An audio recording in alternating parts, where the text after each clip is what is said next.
kamala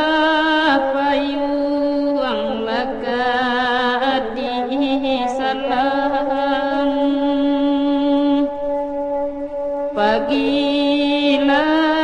pagi harilah hujan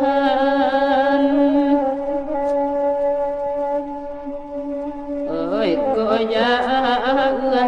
iya den dalam